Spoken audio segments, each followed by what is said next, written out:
2001, 2002 tive a oportunidade de conhecê-la e desde então eu só tenho cada vez mais admiração pela profissional que ela é. Tem muitos vídeos aqui no nosso canal, então ela tem vídeos com muitas visualizações porque ela traz as informações de uma maneira muito fácil da gente entender. Como é que vai funcionar hoje essa live aqui? Ao vivo, nós ficaremos aqui até às 9 horas e vamos trazer para vocês, apresentar vários projetos, vamos detalhar, vamos conversar com a Andréa sobre as principais dúvidas que existem. Eu, como editora da revista Casa Sul, que é uma publicação que já existe há 20 anos também, temos um pouquinho desse conhecimento do que o público está buscando hoje. Mas sempre as dúvidas, se você tiver, fique à vontade, tem o nosso chat, a Andréa vai responder aqui as suas perguntas. Então, agora vamos chamar a nossa convidada super querida. Oi, Andréa, seja muito bem-vinda, obrigada por dedicar esse teu tempo hoje tão corrido, né, para nós nessa noite. Oi, Rose, tudo bem? Eu que agradeço o convite, para mim é um prazer, sempre bater um papo com você é muito gostoso, e poder passar um pouquinho da minha experiência, né? Tudo que você falou eu reforço, as pessoas realmente hoje estão buscando mais o prazer de morar em casa, né? A gente nota que teve uma mudança de comportamento nas pessoas nessa pandemia, clientes que até então estavam com planos de ir para apartamentos, voltaram atrás e começaram a buscar terrenos para comprar e construir, né? Então, acho que está voltando essa ideia da valorização, do gostar de ficar em casa, e a gente está aí para isso, né? Para poder realizar o sonho dos clientes. Muito bom. Obrigada mais uma vez. Então, vamos começar, né? Que o tempo acho que vai ser curto para a gente tirar tantas dúvidas. Sim. Qual conselho, Andréa, que você daria para alguém que vai construir pela primeira vez? Bom, primeiramente, eu acho que tudo tem que começar com um arquiteto, né? Contatar um profissional de arquitetura. Tem muitas pessoas que acham que o arquiteto é um artigo de luxo, é algo que fica muito além do que você pode, né, alcançar, e é muito pelo contrário, o arquiteto está aí, a gente estuda há 5 anos, a gente faz toda a parte de estética, cores, ergonomia, a gente aprende a trabalhar com a insolação, então são dados importantes que vão fazer e vão refletir automaticamente no conforto do usuário da casa. Então é muito importante começar com um profissional de arquitetura antes de qualquer coisa. Então a gente sempre vai trabalhar personalizadamente para cada cliente, a gente estuda o terreno, nada é feito sem nenhum estudo, né, de como o sol influencia. Claro que cada região você tem que valorizar a casa para uma determinada insolação, né? O que acontece aqui no sul nem sempre é o que acontece em regiões mais quentes, mas a gente tem esse conhecimento para isso. Então, acho que tem que, primeiramente, começar com um profissional de arquitetura trabalhando ao favor do cliente. No que o profissional pode já ajudar desde o início? Que é muito comum a pessoa dizer, primeiro comprei o terreno, agora eu quero uma casa assim, e então eu gostaria de ter uma casa nesse formato, nesse terreno. O que você recomenda antes de comprar o terreno? Tem muitos clientes que acabam contactando a gente antes da compra do terreno. Isso é uma questão importante, porque se você está em dúvida, né, entre um terreno e outro, às vezes eles não sabem que de repente aquele terreno pode não ser o ideal para a construção da casa deles. Então, o nosso trabalho começa, muitas vezes, antes da compra do terreno, né? Então, até indico que, se vocês estiverem em dúvida antes de comprar o terreno, que entre em contato com o profissional e tenham assessoria desse profissional desde o começo. Porque, às vezes, o terreno parece ser bom, mas, às vezes, não é, né? Árvores, às vezes, recuos. Se for dentro de condomínio, é importante também a gente ter acesso às normas do condomínio, que muitas vezes são diferentes, e a norma do condomínio ela vai além das normas da prefeitura, né? Mas eu acho que é isso daí. Legal. Então, quais seriam essas etapas? Comprou o terreno, qual vai ser a etapa, um resumo desse processo de construção? Primeiramente, a gente não consegue começar um projeto sem um levantamento topográfico.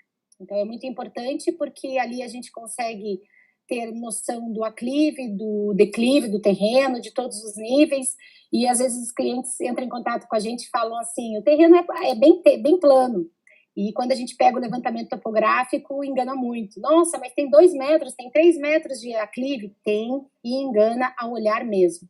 Então, a gente precisa, primeiramente, desse levantamento topográfico. Aí vem a visita no terreno e depois a conversa com o cliente, né, onde ele passa todas as expectativas dele para a gente poder começar a trabalhar e realizar o sonho dele. Nós vamos pensar assim, tem essa parte da topografia, depois vem o quê? Vem um desenho. Quais seriam essas etapas, assim? Certo. Bom, depois que a gente tem todos esses dados em mãos, né, juntamente com o documento e muitas vezes a norma do condomínio, que é importante a gente ter, são documentos essenciais para a gente iniciar um projeto, a gente sempre tem uma reunião com o cliente onde ele passa todas as expectativas do que ele quer. Então, a gente vai a fundo, é uma reunião que normalmente leva mais de 1 hora, eu gosto de fazer com toda a família, para entender um pouquinho o perfil de cada cliente, né? E a casa vai ser feita para eles, né? Então, isso é muito importante. Então, a gente vai analisando item a item, o que a família gosta de fazer, quais são os hobbies, o que cada morador da casa gosta, né, de ter o seu tempo. E em cima disso, a gente chega num programa básico. A maioria das pessoas, às vezes, já tem uma ideia do que eles moram, né? Então, por exemplo, eu tenho uma casa de 100 metros quadrados e eu gostaria de fazer 150. Então, às vezes, os clientes chegam com as listinhas, assim, ambiente por ambiente, olha, eu quero isso daqui, somam no final e chegam, a minha casa vai ficar 200 metros quadrados. Mas, na verdade, eu sempre falo, olha, esse final não bate essa conta, né? Você tem que sempre prever que a gente considera em torno de 15% aí só de espessuras de alvenarias, mais a questão das circulações. Então, o cliente sempre parte do que ele deseja, né? Sempre um pouco acima do que ele tem. E é sempre importante também pensar que a área útil, a garagem é uma coisa que ocupa bastante espaço, né? Então, eu acabo orientando o cliente nesse início para que a gente consiga, né, chegar a uma metragem ideal e eu faço o máximo do trabalho para não fugir muito das expectativas da metragem, né, que o cliente está esperando. Então, vamos falar, a gente viu a topografia, fez essa análise do cliente, né, entendeu o que ele quer, e isso é uma das coisas, acho que, tão importantes do projeto, que é você perceber e interpretar esse desejo de morar, né, de viver.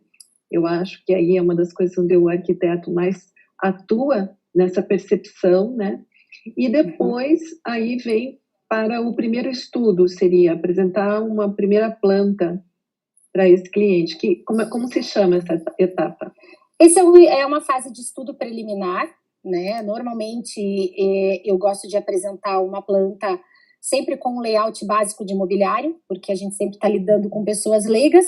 Então, se eu apresento um projeto sem nada de mobiliário inserido ali, o cliente não vai ter noção do que está cabendo dentro do quarto dele, quantas portas de guarda-roupa. Então, eu trabalho com o layout básico do mobiliário, que isso facilita muito a compreensão do cliente. E nesse primeiro estudo, eu já apresento a ideia sempre da fachada. O escritório tem uma forma diferenciada de apresentação de projeto, onde a gente trabalha com o vídeo da fachada. Então, a gente dá um zoom 360 graus por toda a casa e o cliente, o que ele vê no estudo é realmente a realidade do que vai ser construído. Então, é uma das coisas que a gente sempre não abre mão para o cliente, que eu falo, ó, vocês vão gostar e realmente os clientes ficam muito satisfeitos. Então, o meu estudo inicial, eu acho importantíssimo, então o estudo não pode ele não pode ser completo se eu não penso o visual, né? Então, essa é a fase inicial. Então, como é que você falou? Anteprojeto? Estudo preliminar. Estudo preliminar, onde se tem noção de volume, de posição da casa no terreno, e parte para quê depois? Porque, como você disse, somos leigos, então, às vezes, um termo que é muito comum no dia a dia, né, imaginar essa casa, às vezes, se confunde com aquilo que você deseja. Então, acho bem interessante isso que você disse. Depois, então, desse estudo preliminar, com esse 3D realista, né, do vídeo da imagem externa, parte-se para quê? Aí depois entram as alterações, né, que o cliente acha necessário. Eu sempre procuro fazer o meu estudo inicial, a minha reunião com o cliente inicialmente, tentar mais a fundo em relação ao que eles querem, ao que eles desejam, para que esse estilo de arquitetura que a gente apresente seja mais próximo da realidade. Muitas vezes o cliente não sabe identificar qual é o estilo arquitetônico que ele gosta. Então, eu peço muitas vezes para ele trazer referências de imagens, e só de você ver as imagens que ele traz, você já sabe como trabalhar o cliente, né? Então, daí vem as inúmeras fases de alterações, né, que normalmente são 2, não chega a isso, nunca precisei fazer muito mais alterações do que isso, e depois a gente entra no projeto executivo, que eu digo que é o projeto fundamental para iniciar qualquer obra, né? Nele, uma obra não acontece sem um arquiteto, e o arquiteto acaba sendo o maestro, né? Como se uma orquestra não tivesse um maestro. Então, esse projeto executivo que nós vamos entregar na mão dos clientes é o que vai para aprovar na prefeitura e é o que o engenheiro, o responsável técnico, vai usar para fazer todos os projetos complementares e é o que o empreiteiro, né, o mestre de obras, vai usar para começar a levantar a casa. Em que momento que ele recebe o orçamento dessa casa? O valor, né, da construção, qual dessas etapas? Ele normalmente, depois que a gente faz esse estudo, porque assim, para iniciar uma obra, a gente faz todo o processo de aprovação na prefeitura, mas a gente não consegue emitir um alvará sem o responsável técnico.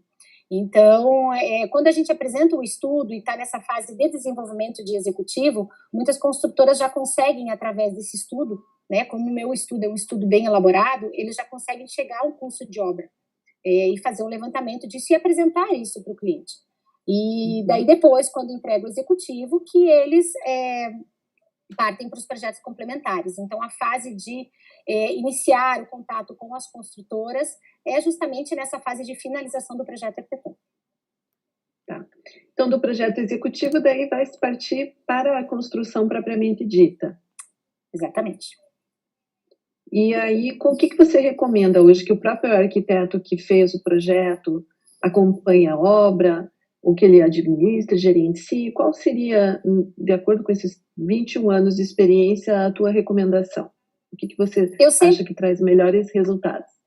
Eu acho, uma construtora é fundamental, tem muitos clientes que nos procuram falando, olha, eu vou contratar com um empreiteiro, né, eu tenho uma mão de obra muito boa, e eu acho que é um risco muito grande que você corre, né?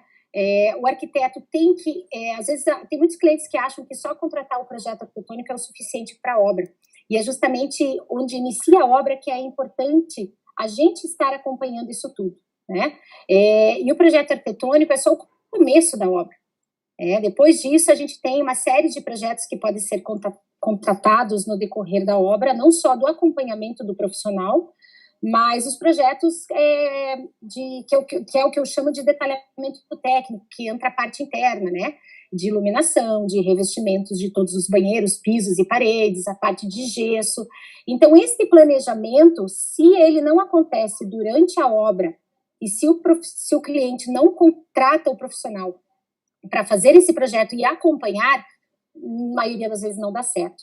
E eu considero que esse projeto de detalhamento técnico, ele chega a ser 50% de um projeto de interiores bem executado. Então, é uma coisa que é importantíssima acontecer quando normalmente a obra já está começando a levantar as alvenarias. Às vezes o cliente nos contacta lá para lá quando está terminando e essa fase já passou. E é importante porque a partir do momento que a gente está fazendo esse detalhamento técnico, a gente começar a fazer visitas semanais, não há necessidade mais do que isso, principalmente na parte de revestimento, onde a gente tira todas as dúvidas do mestre de obras e toda a equipe de obra. Então é muito importante, apesar de os clientes acharem que só o arquitetônico basta, mas é importante dar essa continuidade. É como você falou, né? É um maestro que continua afinando a orquestra, né? A orquestra não toca sozinha sem o maestro.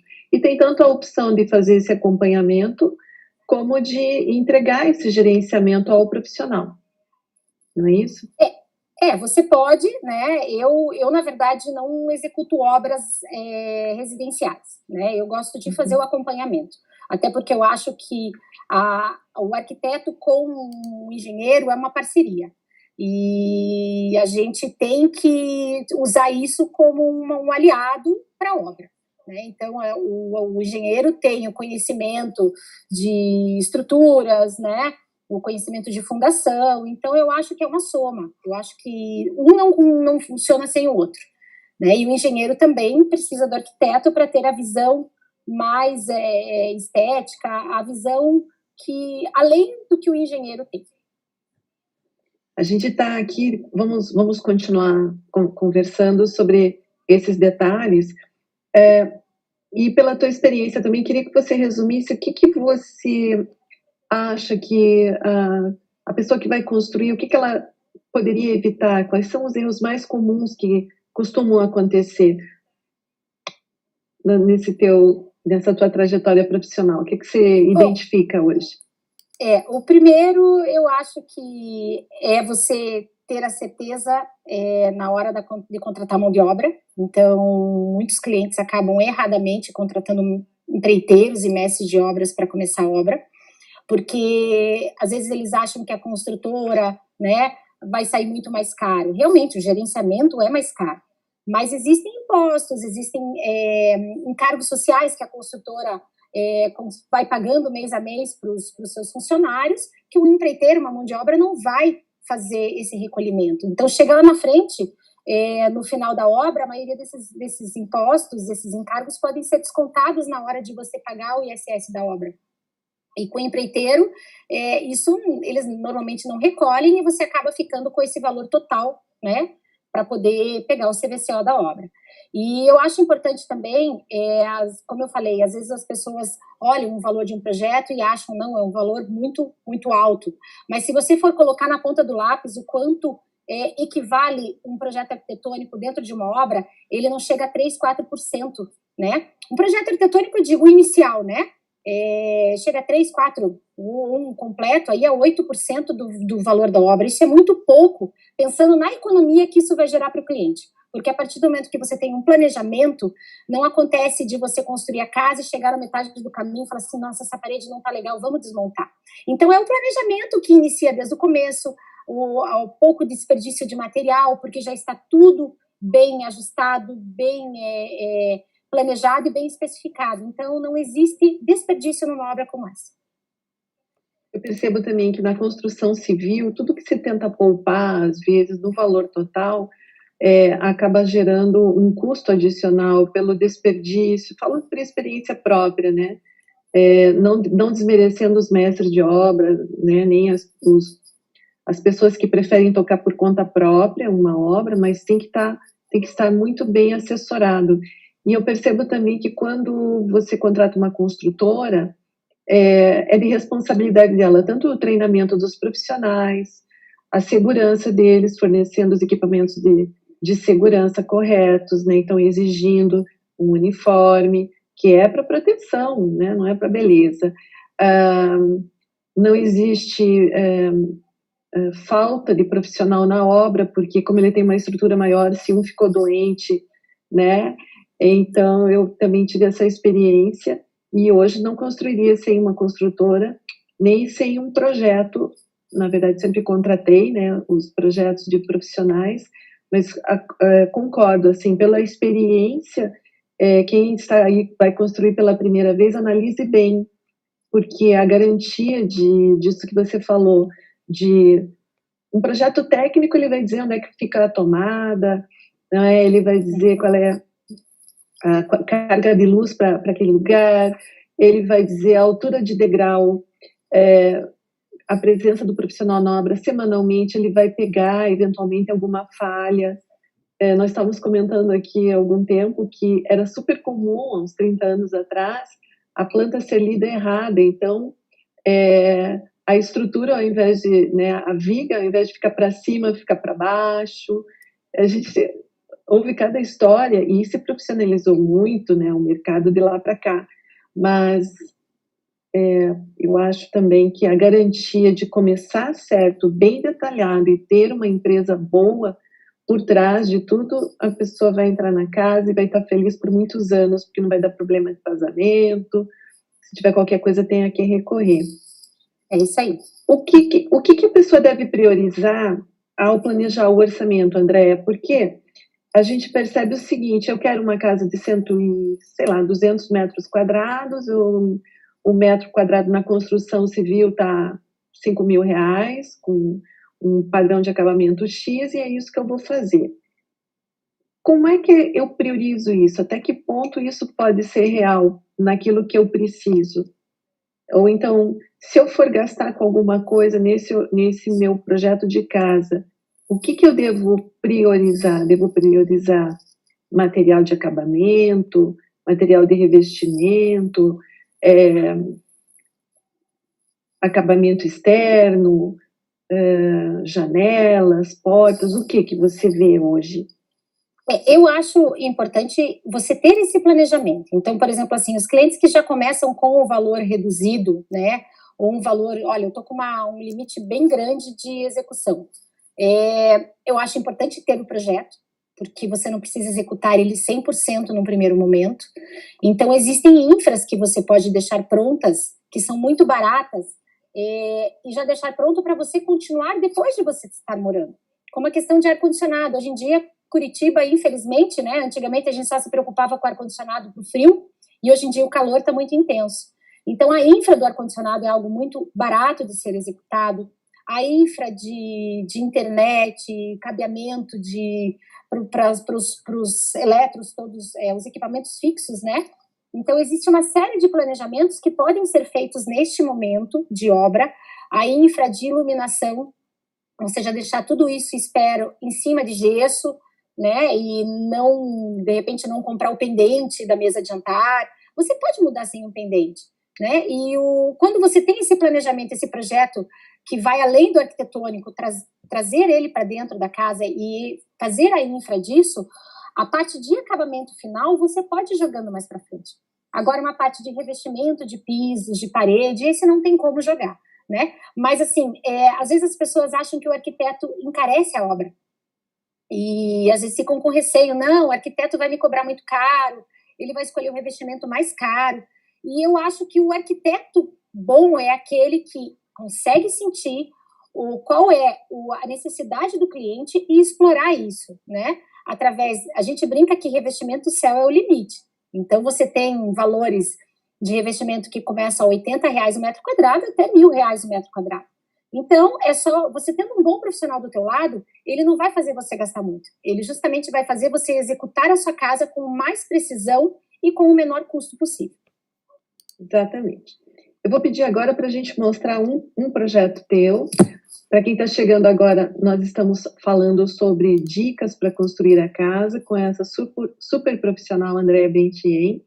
E vamos ficar aqui ainda detalhando. Se você tem perguntas, por favor, coloque ali no chatzinho. Eu acho que está todo mundo gostando, porque até agora ninguém perguntou. Vamos ver. Vamos mostrar, então, a primeira casa. Queria dizer também que após terminarmos essa live aqui, nós vamos deixar no nosso canal o link para você conhecer um pouco mais do trabalho da Andréa também numa revista digital que nós fizemos, a Casa Sul teve o prazer de fazer, mostrando vários projetos dela, que vai estar acessível aqui também. Enquanto a gente aguarda colocar as imagens, vamos falar então, chegamos aí. Esse projeto foi publicado na Casa Sul, tivemos o prazer de publicá-lo. Queria que você falasse um pouquinho do perfil desse cliente, Andréa, que contratou você e que hoje vive nessa casa linda. Eu acho que a minha imagem aqui está um pouquinho atrasada na minha tela, vamos aguardar. É a casa de piscina orgânica, né? Não, é aquela casa que saiu na capa, do casal que os filhos já casaram. Vamos aguardar um pouquinho, então. Deve estar dando um delay para chegar para você aí. Enquanto você não vê, vamos falar então sobre o método de construção ideal. O que você considera hoje? O que tem de novidade? O que você considera melhor? Steel frame, alvenaria, concreto, madeira? Então, a alvenaria acaba sempre sendo o método mais escolhido aqui no Brasil, né? Por ser um método, eu acho que se a gente comparar com o steel frame, ele é um método um pouco mais barato. O steel frame, ele ganha muita velocidade na execução, mas ele chega a gerar em torno de 30%, 40% de custo a mais de execução, né? Então, queria que você explicasse o que é o steel frame para quem não sabe. O steel frame é um método construtivo muito utilizado fora do Brasil, né? E ele é feito com estruturas metálicas e a estrutura é toda metálica, vazada, que facilita com que você passe toda a infra de elétrica e hidráulica por dentro. Então, ganha agilidade e foge do método tradicional da alvenaria, que você primeiro constrói, depois você quebra para embutir os conduítes e fechar novamente. E daí, depois dessa infra, né, dessa estrutura montada, ele é duplado interno e externamente com uma chapa de USB, que é uma madeira resistente, e depois vem todos os revestimentos necessários, né? Se a gente trabalhar só com USB oco, infelizmente a gente não tem uma acústica muito boa, né? Então o interessante é sempre você prever um isolamento acústico interno, ou com LED vidro ou LED rocha, né? E por isso que acaba encarecendo um pouco mais, média acho que de uns 30%, 40% em relação à alvenaria. Uhum. Vamos ver se agora você consegue enxergar, talvez você está acompanhando ali na tua outra tela, acho que vai aparecer ali essa casa, porque é linda, acho que quem viu já ficou curioso.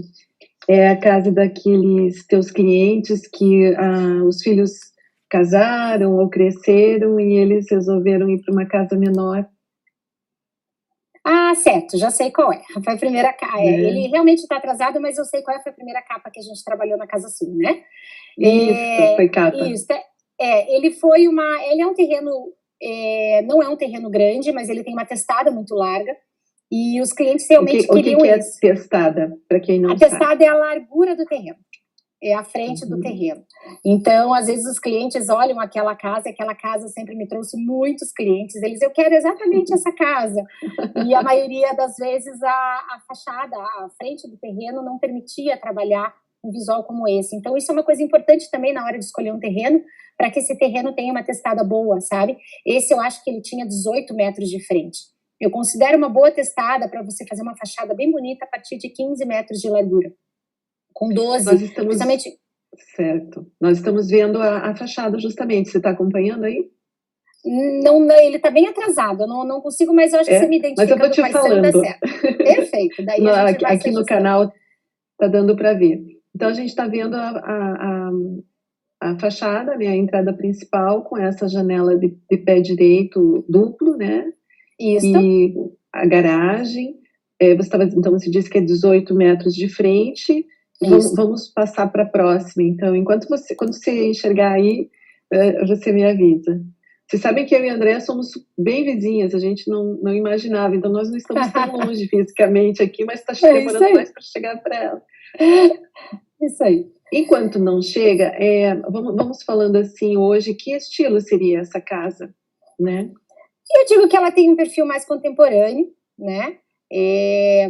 Você não vê, o cliente usa muito esse termo de eu quero uma casa com telhado ou sem telhado, né? Uhum. Então, eles queriam esse perfil um pouco mais contemporâneo, então eu trabalhei a ideia do telhado todo embutido, então isso já prevê um planejamento maior, porque a gente já tem que fazer todo o caimento dos conduítes, de calha, tudo por dentro da alvenaria, então isso é uma coisa que também a gente já prevê no arquitetônico. Tá, o que você acha melhor? Eu já vou te interrompendo, desculpe, mas você acha melhor ter uma com telhado ou sem telhado? Tanto faz muito pessoal. Em termos de manutenção. Eu acho que é muito pessoal. Hoje em dia, por mais que a casa tenha telhado, a gente tem usado os beirais, quando o cliente quer telhado, ele gosta dos beirais trabalhados. Então, automaticamente, você já tem que prever todo o caimento das águas pluviais embutidos, ele não fica visível, como as antigas casas com aquela arquitetura colonial, né, onde você enxerga o final da telha. Então, hoje em dia, isso não se usa mais. Então, a questão do telhado ou não telhado, a preocupação que a gente tem que ter na hora do escoamento das águas é o mesmo, né? Eu considero, assim, que às vezes as casas sem telhado podem, às vezes, ser um pouco mais em conta, porque você pode trabalhar com uma telha de fibrocimento, uma telha que não fica visível, né? Ela tem um caimento menor, Mas também você tem que ter uma laje. Se você faz uma casa superior sem uma laje nesse acabamento, você vai escutar a água batendo da chuva diretamente.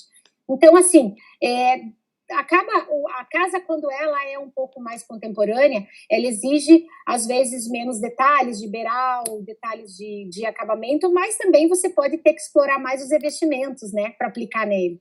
Então, assim, é muito específico e é muito do gosto do cliente. E o escritório, qualquer pessoa que entrar no site consegue ver que, assim, o meu trabalho, ele não é um trabalho que eu determino previamente o estilo que eu vou trabalhar. Então, eu trabalho muito o gosto do cliente. Então, ele tem um estilo, meu escritório tem um estilo bem diversificado e a gente atende todas as expectativas do cliente que nos procura. Certo. Vamos continuar mostrando e eu vou narrando aqui para você. Você está com o teu laptop aberto aí, né? Sim. Do lado. Sintonizado no canal e não está chegando? Porque tá. Ele está só atrasado para mim. Ele está atrasado um pouquinho então tá bom. Então acho tá. que por isso que eu não consigo enxergar. Vamos voltar lá, então, na foto anterior que eu descrevo produção. Aí nós estamos vendo a parte interna de uma outra casa, mas eu gostaria que voltasse produção. Para a gente lá, vamos focar na fachada mesmo. A gente estava mostramos agora há pouco aquela parte externa dessa casa, que é onde ficava, que foi aproveitado ali com umas cadeiras, espreguiçadeiras, né? Consegui adiantar aqui, acho que agora eu consegui entrar onde tá? As espreguiçadeiras que você está mostrando. Eu adiantei um pouquinho, acho que eu consegui encaixar onde você está mostrando.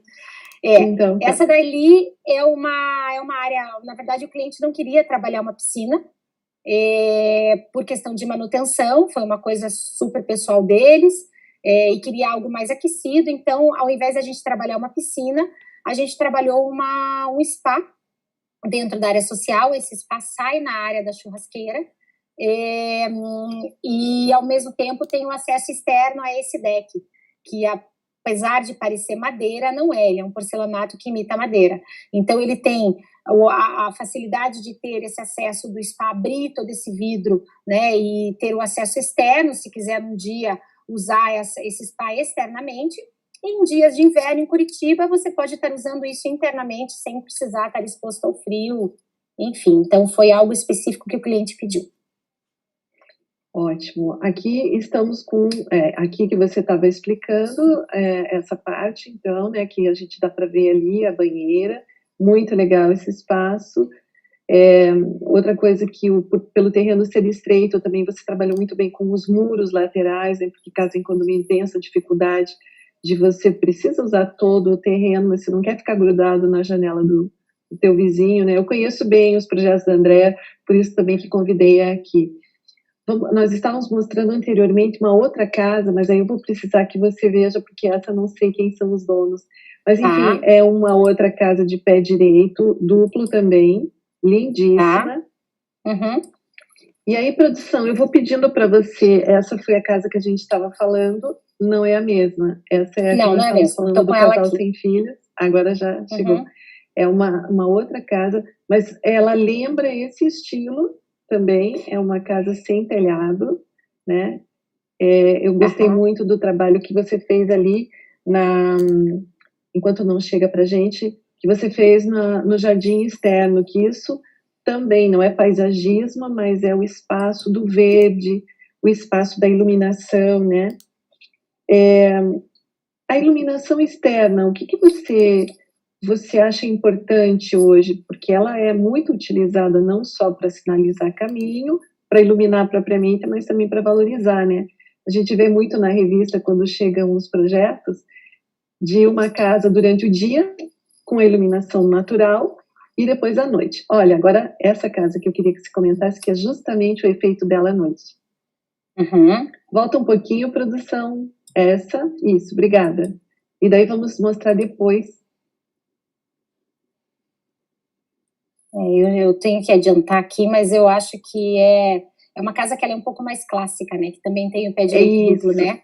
Ela tem as palmeiras na frente. Isso. Tem aquelas palmeiras. Essa casa, na verdade, o cliente, eles me procuraram eles queriam buscar um estilo europeu. Então, eles viajavam, sempre foram de viajar e sempre se encantaram com esse estilo, né? Então, essa foi a inspiração da casa. Então, a ideia da imponência, né, de trazer a verticalidade para a fachada, essa é um terreno que o terreno tem 23 metros de frente, a casa ela tem 800 metros quadrados, então é um outro conceito. Apesar dos filhos já saírem de casa, a ideia era justamente para que eles voltassem com os netos e passassem mais tempo em família, né? Então, tudo que você possa pensar que existe num clube, ela foi aplicado dentro dessa casa. Então, a iluminação, falando um pouquinho o que você falou, eu adoro trabalhar com iluminação, gosto de explorar, e a iluminação, na verdade, na fachada, ela valoriza muito a fachada. Então, é você explorar os vazios, os volumes, né, certos elementos, às vezes criar faixas de iluminação em repetição. Eu gosto de brincar muito com isso, porque dá bastante volumetria, e valoriza planos que, às vezes, com um revestimento só, não dá o efeito necessário, né? Então, são faixas diferenciadas, são acabamentos de iluminação diferenciado, e a questão do jardim também, né?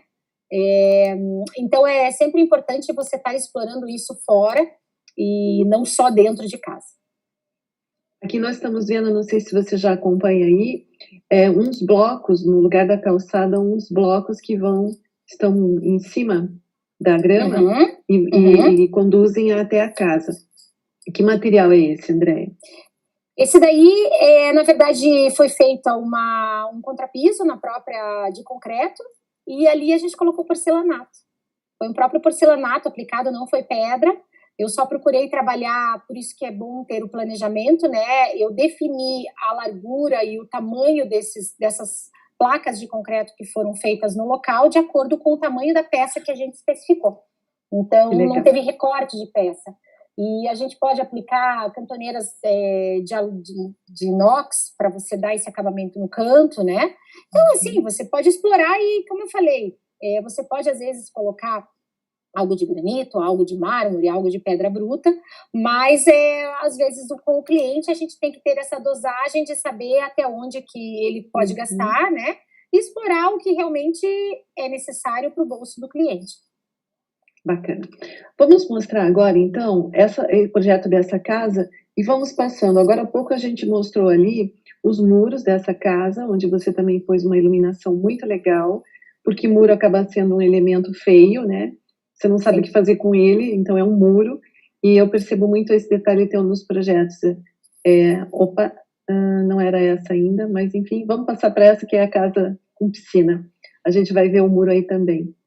Essa é a casa de piscina de Maringá, né, que é lindíssima. Conte um pouquinho dessa casa pra gente.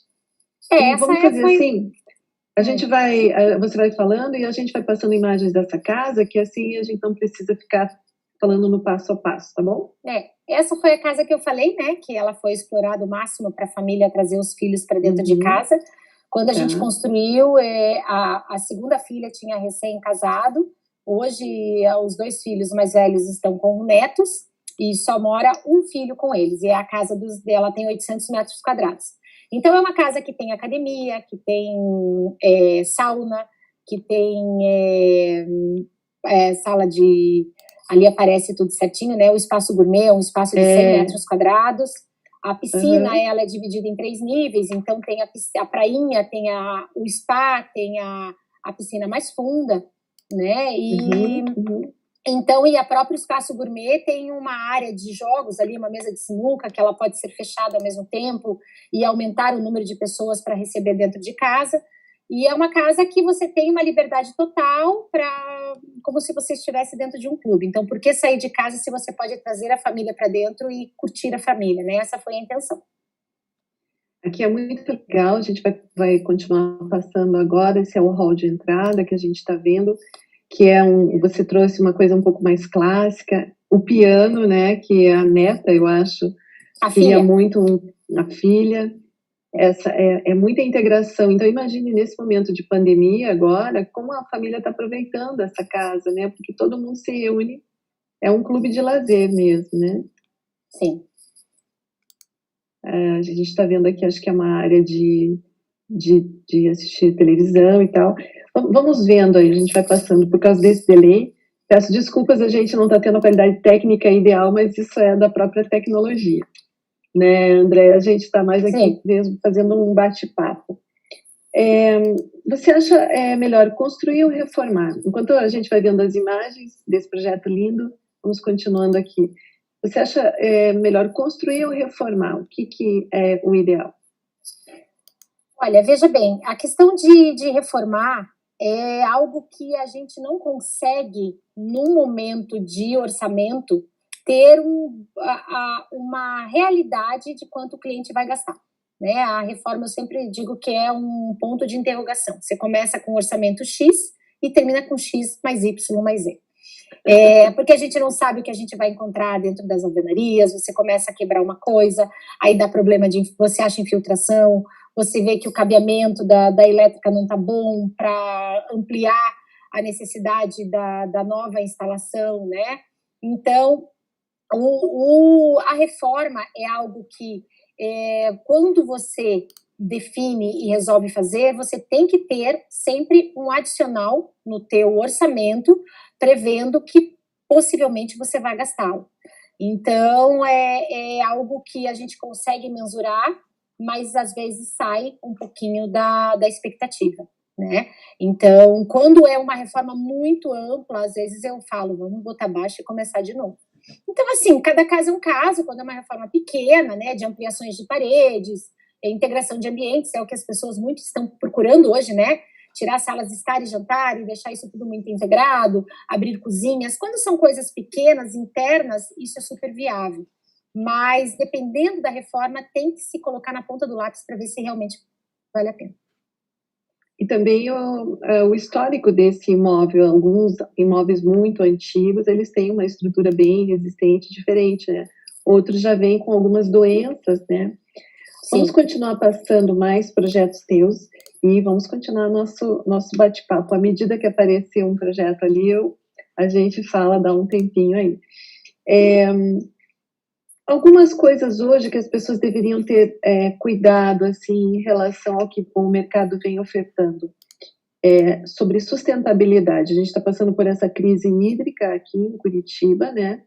E vale a pena hoje você considerar uma cisterna para guardar água de chuva, também fazer um trabalho de sustentabilidade com o uso da energia do sol, e todos esses processos novos que tem hoje aí, né? Você acha importante isso hoje numa construção, ser considerado isso?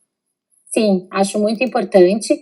Hoje, poucas pessoas sabem, mas é lei hoje em Curitiba, em todas as residências que você aprova, o reaproveitamento de água de chuva. Então, você não aprova um projeto se você não prevê isto, né? Então, precisa estar, você inclusive assina um termo de responsabilidade junto com o engenheiro responsável pela casa, e você precisa ter isso. Então, hoje, com toda essa preocupação, né, da carência de recursos hídricos que a gente tem, eu acho fundamental. E você ter um planejamento de bom tamanho de caixa d'água também, que atenda não só o limite do teu dia, mas um pouco adicional. Por exemplo, agora, uma casa que tenha 2, 3 caixas d'água, com essas 36 horas que a gente está tendo de racionamento, você consegue, quando voltar a água, você estar acabando o que você tem de estoque. Então, é importante ter esse planejamento. A questão da energia fotovoltaica, eu acho que ela é importantíssima, é algo que, com o passar dos anos, tem caído o custo de implantação, e a economia é muito grande. Então, você pega aí uma casa em torno de 440 metros quadrados, que você gaste 1.200 metros quadrados, 1.200 reais de luz. Se você fizer um planejamento de um projeto de energia fotovoltaica adequada para o uso dos moradores e para a quantidade, né, que você consome de luz, você chega a pagar só a taxa mínima da Copel de disponibilidade, que é R$90, e ainda consegue o que sobra em dias de verão, que tem muito sol o dia todo, você gera crédito para outras contas tuas, né? Então, você abate de outros imóveis. Então, é muito importante, e eu acho que é uma preocupação que as pessoas têm que ter e aplicar dentro da residência, porque isso é algo que já está se tornando mais barato, não é uma coisa muito fora da realidade, e é um investimento que em 2, 3 anos se paga. Legal. O Henrique Serra está aqui, dá um oi para a gente, diz que está construindo a casa dele. Henrique, se você quiser perguntar alguma coisa, aproveita que daqui a pouquinho a gente encerra. Não vamos ter a Andréia muito tempo com a gente aqui, mas enfim, né, o canal fica aberto aqui de contato com ela também. Andréia, e a questão de aquecimento hoje, a gás, piso aquecido, porque como você falou, nós estamos vivendo uma Curitiba, né, diferente. Hoje a gente usa o ar-condicionado, sim, não só para esquentar, mas para refrescar. Mas e o piso aquecido? Ainda tem muita dúvida a respeito dessas coisas, se vale a pena, se não vale, se é a gás, se é elétrico. O aquecimento de piso eu acho algo interessante, mas eu acho que tem que ser muito bem planejado também, porque é um custo adicional, né, dentro da residência. Tem pessoas que gostam de sair de um banheiro com o piso bem quentinho, né? Tem pessoas que já acham que só o ar-condicionado basta dentro de um quarto. Então é algo muito específico e são coisas que vão acrescentando dentro de uma construção, né? A questão do aquecimento a gás, eu acho que hoje em dia os banhos chuveiros, isso é fundamental, né? Para chuveiro, para torneira de cozinha, de banheiro. Acho interessante, às vezes, você pensar e conhecer um pouquinho mais a questão da recirculação de águas quentes. Você pode fazer o aquecimento também através de placas solares, né?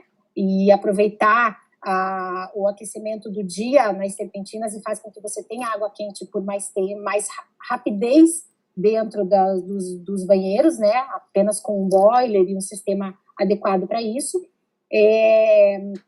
E você consegue, através de uma plaquinha dentro de casa, você consegue ter domínio da temperatura, se é o suficiente, se não esquentou o suficiente. Então, você consegue controlar isso tudo por um painel digital dentro de casa. Então, existem meios que você faz com que você não tenha um gasto muito grande da casa. A casa acaba sendo mais sustentável. Então, eu acho importante prever tudo isso dentro da casa para facilitar o dia a dia dos moradores. Legal. E a questão da tecnologia, o que você acha fundamental hoje ter em casa, assim, para simplificar? A tecnologia, eu falo, quando a gente está começando a trabalhar o projeto de detalhamento técnico, é algo que os clientes só se preocupam depois de tudo pronto, quando veem que as coisas não funcionam. E é algo muito barato de ser executado. Então, eu sempre falo, o que é fixo dentro de uma casa, que são as televisões, os aparelhos de home theater, os computadores desktop, né? Eles têm que ser sempre cabeados pela internet, porque isso faz com que você não tire a velocidade do que é móvel, dos tablets, dos iPads, dos celulares. Então, porque não adianta você ter tudo funcionando por Wi-Fi, você ter um pacote de internet muito grande e você acaba dividindo, né, a velocidade disso em todos os equipamentos. Então, são infras que têm que ser executadas desde o começo. A questão também de você explorar em cima do gesso aparelhos que potencializam a tua internet. Então, existem hoje sistemas de roteadores que você pode distribuir em pontos, por exemplo, uma casa de 300 metros quadrados, você pode colocar 2 em cada, né, 2 pavimentos, você coloca 2 em cada pavimento e você tem, em qualquer local da casa, você tem o sinal máximo de internet. Então, essas são aquelas infras que eu comentei, que são baratas de serem executadas e que podem ser finalizadas depois de morar. Mas é importante já prever isso durante a execução. Exatamente. Eu queria mostrar uma terceira casa aqui também. A gente está vendo uma outra casa ali. Que delícia, né? A gente fica batendo papo vendo coisa bonita aqui. Não há necessidade, acho que, de muita explicação, porque as fotos, elas realmente falam, né?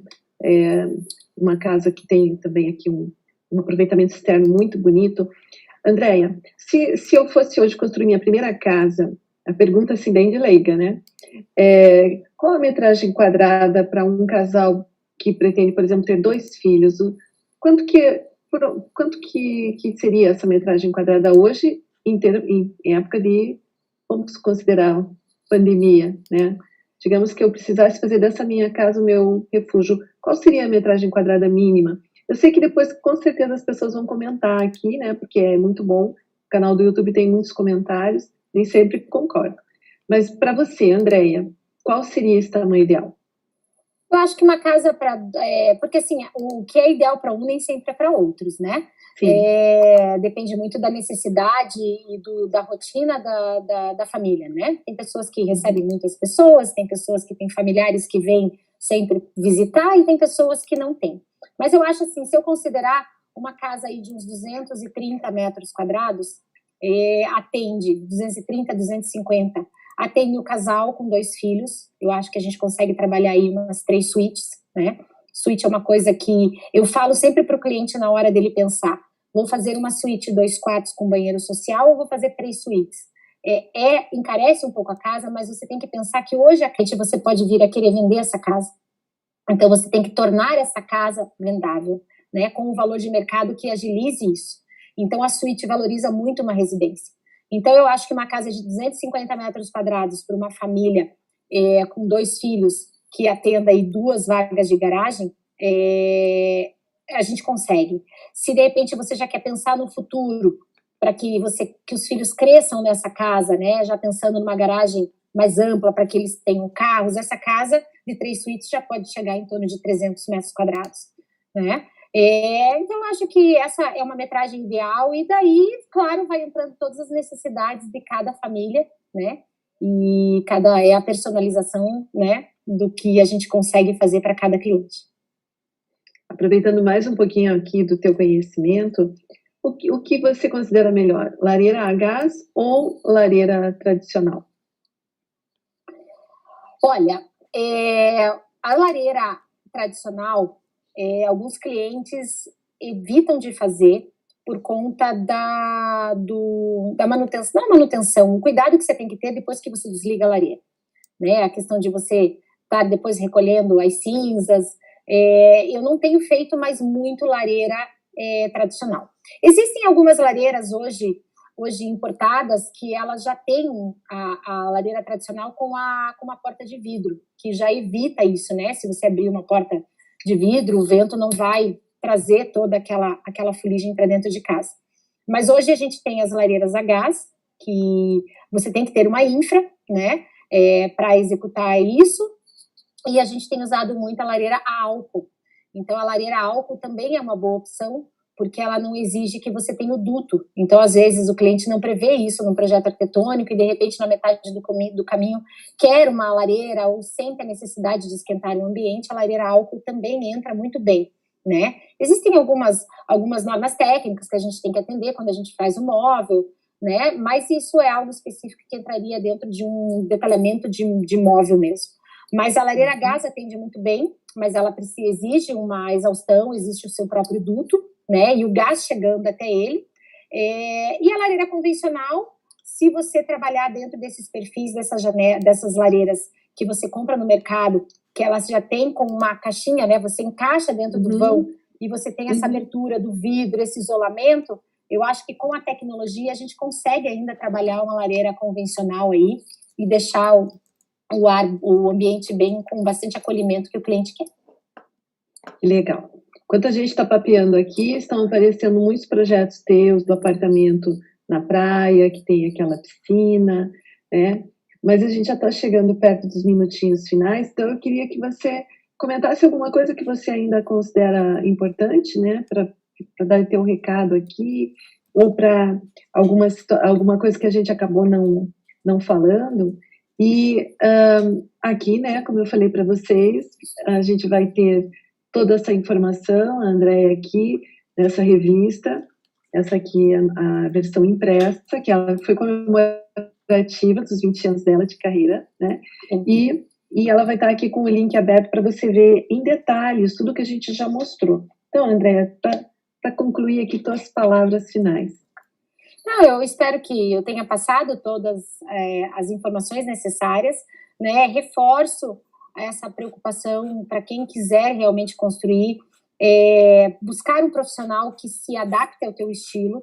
Eu acho que existem profissionais de todos os estilos dentro do mercado. Então, primeiramente, antes de contratar o profissional, avalie o trabalho dele, veja se vocês se encaixam no perfil do que o arquiteto trabalha. Isso é muito importante antes da escolha, né? Porque tem que essa empatia entre cliente e profissional, porque senão o projeto não flui. Então tem que, primeiro, não deixe de contratar um profissional, o profissional vai ser seu aliado na obra, ele não vai fazer você gastar muito, ele não vai fazer você gastar mais do que o necessário, ele vai trabalhar dentro do seu budget. Então você vai dizer a tua necessidade e o arquiteto está ali para explorar isso e realizar o sonho de vocês, né? A gente nota que realmente essa pandemia está fazendo as pessoas refletirem um pouco mais sobre o modo de viver. Então, eu acho que daqui para frente o mercado da construção civil vai ficar cada vez mais aquecido. O que antigamente as pessoas buscavam apartamentos menores, cada vez, né, pequenos, só se preocupando com o ato de dormir, porque vai passar o resto do dia fora de casa. Hoje em dia as pessoas querem ficar em casa, né? O home office vai acabar ficando como uma tendência, muitas pessoas não voltam a trabalhar dentro dos escritórios, então isso exige que a gente tenha ambientes mais individualizados para esses momentos, né? Explorar o máximo da área externa, então as piscinas, eu noto que estão vindo com tudo nas residências, se preocupar com a questão de aquecimento, e eu acho que o importante é você ter um profissional do teu lado que seja o que vocês busquem, né, de estilo. Então, é muito importante ter toda essa pesquisa antes da escolha dessa pessoa que vai conduzir o projeto de vocês. Exatamente, eu acho que tem que bater essa empatia, porque é uma responsabilidade muito grande, né? Entregar para uma pessoa com quem parece que você não está se entendendo muito bem o projeto da tua vida, né? Do teu lugar sagrado, que é a nossa casa. Andréia, querida, muito, muito obrigada. Eu sei como é que a tua agenda é corridíssima, por né, dedicar esse tempo aqui, deixar um pouquinho a tua família, o horário da família de lado, mas, de novo, né, as pessoas sempre gostaram muito das suas abordagens aqui no canal, então, se você quer mais informação ou quer conhecer um pouco mais, aprofundar as coisas que a gente falou aqui, nesse canal tem vários vídeos da Andréia. Se colocar o nome dela ali na pesquisa. Muito obrigada mais uma vez, então, Andréia, querida. Uma boa noite para você. Para você que nos acompanhou também, o canal tem novidades todas as quintas-feiras nas nossas redes sociais também. Siga a Casa Sul Oficial, no nosso site. Conheça um pouquinho mais a revista impressa também. E deixa aqui seus comentários se você gostou ou não gostou, porque a gente lê todos eles, responde e nos ajuda a trazer sempre coisas melhores aqui para vocês. Muita gratidão por vocês, por você, Andréia, um beijo grande. E até o nosso próximo encontro. É isso aí, agradeço bastante.